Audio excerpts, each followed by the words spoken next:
What's up, guys? The attendance tonight was 14,605. This is our 14th consecutive sellout since coming back to live gates. The gate was 3.55 million, which we think is a record again. We don't know yet, though. They're checking on it. I think the last one was 3.3, but the performance of the nights went to Olenek and Volkanovski. And if I got to tell you what the fight of the night is, you shouldn't be here. Yeah, and then the crypto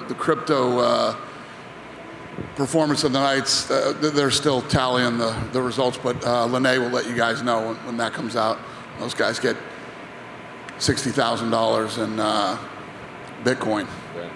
I guess with Volkanovski, it might have been the performance of the year, much less performance of the night. I mean, what can you say about how good he looked tonight? Well, I think tonight he came out and made a statement, you know what I mean, that I'm the baddest dude in this division in the world.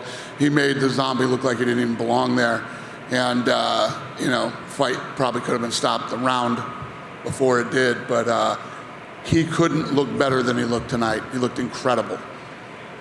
This, of course, was supposed to be a Max Holloway fight before we put in Zombie. He said he thinks that's the fight you guys are probably going to make again. Do you feel like that's the way to lean right now, is to put the fight back together with Holloway? I don't know. I mean, I don't even know. Sitting right here right now, I don't even know. I don't know what's next for him, but we'll see. Co-main event, obviously a back-and-forth title fight there. A lot of people had scores all over the place. I'm just curious kind of maybe how you had it scored and what you thought of Aljamain's performance tonight. Yeah, I thought that the judges blew that one. I thought I had it 3-2 the other way. I don't know how you guys scored it, but, I guess it's all in however you score that first round. Yeah, I had it 3-2 for Aljamain, but that first round was so close. So I guess with that in mind, I mean, you got Peter Yan in there saying, let's just do this again. You got Aljamain saying, I want TJ Dillashaw, who was here all week. I mean, with a fight that close that you think went the other way, do you book it again and do a third fight between them? I think you do. Listen, that fight's going to be there. Peter Yan is one of the baddest dudes in that division. So, you probably do the TJ fight. And then I'll ask you lastly about the fight of the night, obviously, with Khamzat Chimaev and Gilbert Burns. I mean, gosh, they lived up to everything and more. I guess just talk about that. I mean, the energy was electric. It was insane. I guess, what did you take out of that fight? Yeah, it's one of the best fights I've ever seen. It's one of the coolest fights I've ever been to. Like you said, the place was so loud and people were going crazy. I mean, that fight was eclipsing the co-main and main event all week. And I was talking to Rogan and Sean and Mick and everybody else. Think about this. When's the last time you saw a guy come out of nowhere? Right? Nobody knows who he is, comes out of nowhere, then fights a couple fights and then fights the number 2 ranked guy in the world and wins. When you get into the top 5 in the UFC, no joke, man. And especially in that division. I mean, that division is straight killers. Tonight was a big test for him and he passed. I mean, think about this too. He's never had that big moment where coming into this week, how many fights this guy got in the UFC? He's got a couple fights. The buzz for him is bigger than the main event and co-main event. Everybody's talking about him. Crowd's going crazy, like we're in his hometown or some shit. And then you come out and you fight a guy like Gilbert Burns, who I'm sure completely felt disrespected going into this fight and wanted to make a point himself. So Teddy Atlas tweeted tonight, which I loved. At the end of the second round, Teddy Atlas said, "We know what Khamzat Chimaev has on the outside when it comes to talent. We're about to find out what he's got on the inside now." And that was going into the third round. Nobody could have said it better. Well, I was going to say, what's your biggest takeaway, right? Because I see, it seems like there's two paths. Either one, like you said, he just fought a real dude and gutted out a decision win. We found out he's got heart. And then there's other people that are saying, see, he can't run through everybody. That, he's not as good as we thought he was. Well, he's human. I mean, any asshole that said that doesn't think the kid's human. He's a human being. And he just beat the number 2 welterweight in the world in the UFC with a couple of fights in the UFC. If you don't think he's the real deal, you're out of your mind. Yeah, he's human, and funny, Till keeps telling me, this guy never gets tired. This guy never, ever runs out of energy. He never. But you can't train in the gym for what happened tonight. You can't. I'm sure this week, leading up to this week, he's had a ton of pressure on him. A lot of anxiety, probably, who knows how well he slept last night. All the things that go into the buzz and energy. And then I'm sure there was a huge adrenaline dump after that first round. So this is shit you can't train for. And you either make it through it or you don't. He made it through with flying colors.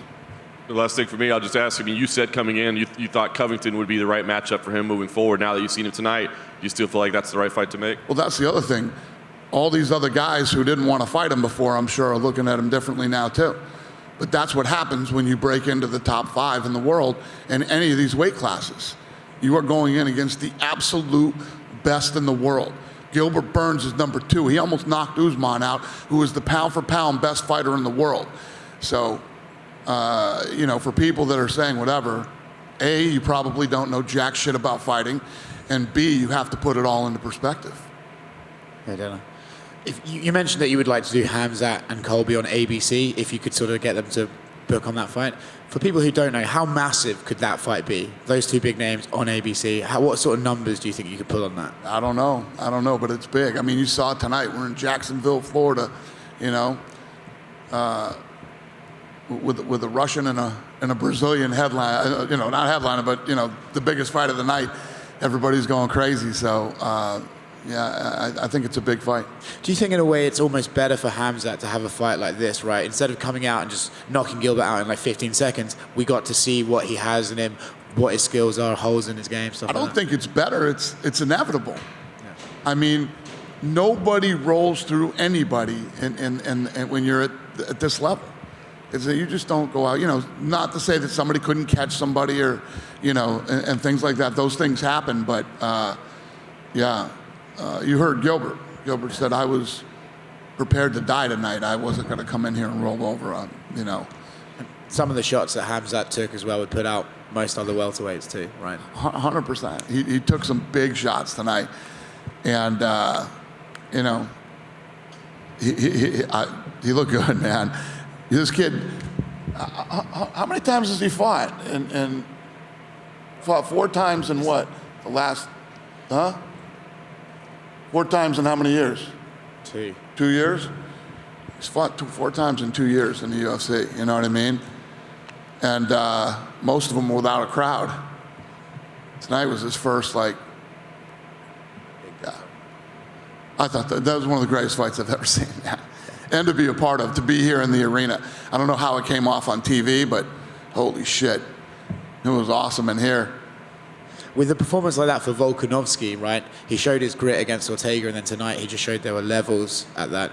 Is he making an argument against Usman as being perhaps the pound-for-pound best in the sport at the moment? He's up there. I mean, he's up there. I mean, he's number 2 right now anyway, isn't he? I think so, yeah. I mean, the 2 best guys in the world, pound for pound. Outside of tonight, I saw yesterday that Joanna versus Zhang Weili, the rematch has been booked for Singapore. Is there any consideration to putting that 5 rounds, considering the first fight was such an epic, or is it going to be 3 rounds? That's a good question. You want me to make it 5 rounds? Could you please? Yeah, we'll work on that. Thank you, I appreciate that. A lot of buzz has also been made of Ian Gary's rise. A lot of people comparing him to Conor McGregor. Even he himself says he welcomes those comparisons. And even Conor gave him a shout out before his fight. What did you make of his performance in there, going 3 rounds after his initial knockout win back in Madison Square Garden?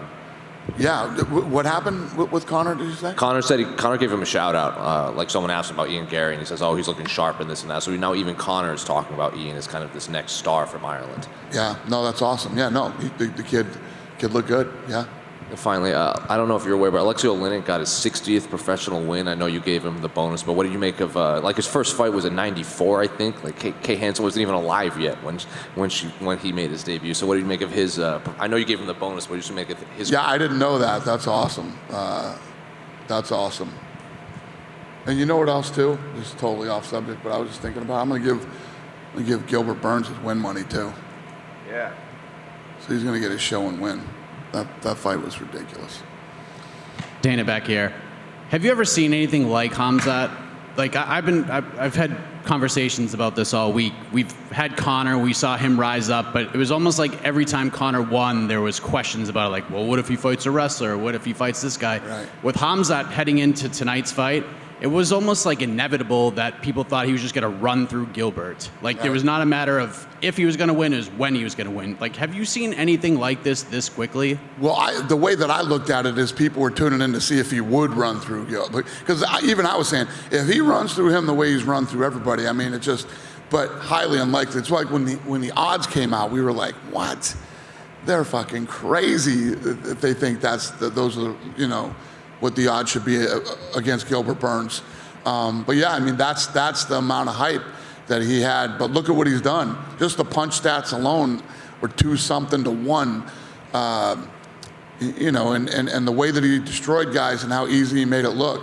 But I say this all the time, not just talking to you guys, but talking to other people.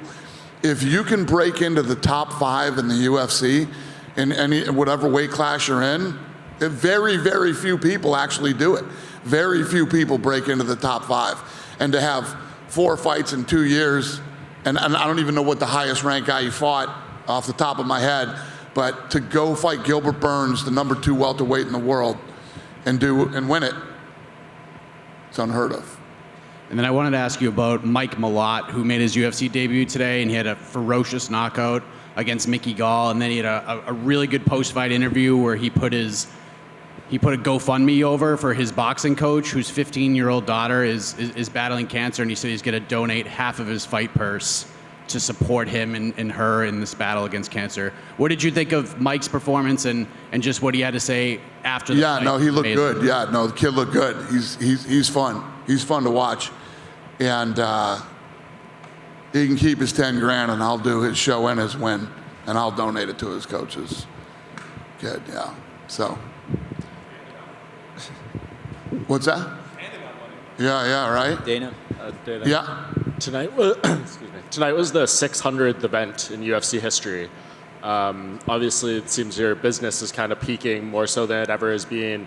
What do you feel like the growth can be from here for the UFC after reaching this milestone of 600 events? Yeah, well, first of all, I didn't know that. Thanks for letting me know that. That's cool. And we're this thing's on fire right now, man. It's insane.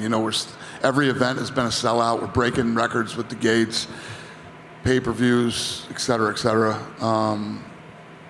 It's awesome. I mean, you guys know what I think and what I believe. I believe that this will be the biggest sport in the world. I believe that, now that streaming is becoming a reality, and I think in the next couple of years, maybe 3 to 5 years, there's going to be 3 big players globally, like CBS, NBC, and ABC. When we were growing up, I think there's going to be 3 big global players, and the entire world will be able to watch at the same time. And that was literally mine and Lorenzo's dream early on in the early days. So we're heading there. Then I mean, what's the ceiling? What is there, 7-8 billion people in the world? And the sport works everywhere. I mean, I said it would, and now we know it. And God forbid, we get another Chinese world champion or somebody from, here or there. It just continues to grow and get bigger. And when you look at 2 of the bigger stars or names on your roster, Nate Diaz and Dustin Poirier, it seems like they're both itching to fight pretty bad. Do you have any update on the future of those guys? Dustin saying, he's willing to fight anyone. Nate asked for his release recently in a tweet. Where do things stand with those 2? Yeah, we met with Nate last week. I don't know where we ended up with it, but I just bopped in and said hi, but I don't know. Yeah, we'll figure it out. Do you still like the idea of a fight between those 2, or do you maybe move on to something else with Dustin maybe? Yeah. Someone else? Yeah. Any ideas? No. Okay, thank you, Dan. All right.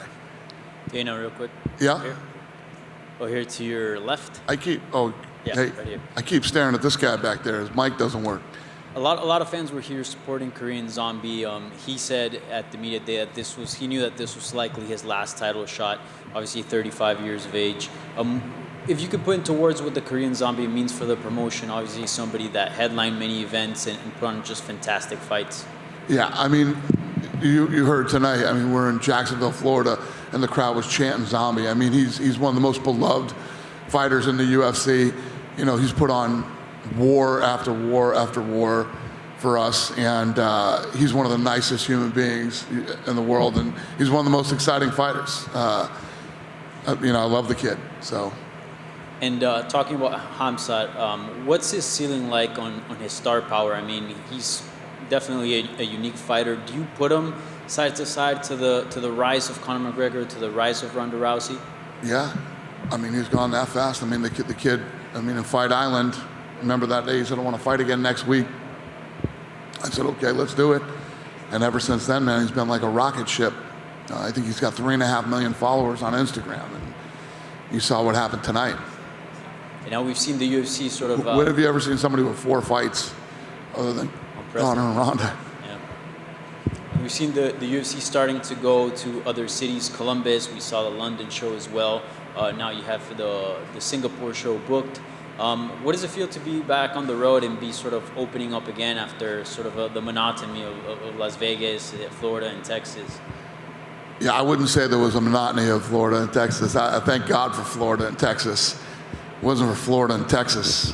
That's why I keep coming back here. I told these guys that I would reciprocate for doing what they did during the pandemic. So, yeah, I'm excited to get back out on the road and start going to these new places. But yeah, I'm definitely not tired of Florida or Texas. And last one for me, we saw the featherweight belt on the line. A lot of contenders, obviously, in the division, but a lot of people are wondering what's going on with Zabit Magomedsharipov. Do you know what's going on with him? What's the update? He hasn't fought in a while, and we just haven't What's heard. going on with who? Zabit. Oh, Zabit? I don't know what's going on with Zabit. Yeah, I don't know the answer to that question. When's the last time you talked to him? I haven't. I haven't done. Yeah, I don't know what's going on. The matchmakers would know what's going on with that. I don't know. I have no idea. Thank you. Okay. Dana, this is the 3rd time you've been to Jacksonville, particularly in Florida. 3 very different circumstances. In 2020, it was fanless. Last year was the return back, and this year it seems back to normal. You mentioned specifically about Florida, but Jacksonville. How much of a part of UFC has Jacksonville meant to you in these last 3 years? Jacksonville means a lot to me. That's why I've come back here as many times as I have. I told them that I would. And, you know, your mayor here has been incredible. You know, the governor came here tonight to the event. He's been incredible. So, yeah, I love this town. I love your politicians. And, yeah, I'd come back here every weekend. Be back here in 2023, I assume? Probably. If they call me, I will. All we got to do is call, and I'm here. Dana, obviously the pandemic has played its part, but it's been a very long time since Alex Volkanovski has fought back in Australia. Yep. Are there plans in place for the UFC to bring an event down there for Alex to headline this year? No, we won't be there this year. Where are you from? Australia. Well, you know what's going on over there, man. Come on. The place is still locked down. I can't risk, you know, trying to bring a show over there, get there, and have it shut down.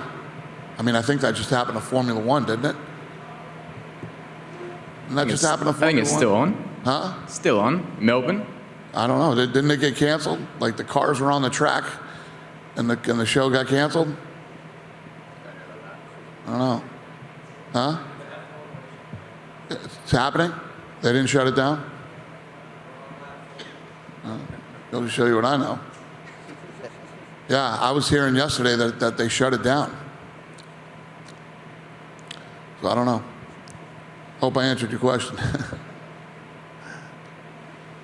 Dana, you spoke about reach around the globe, and you have spoken before regarding going to Puerto Rico, opening a performance center there.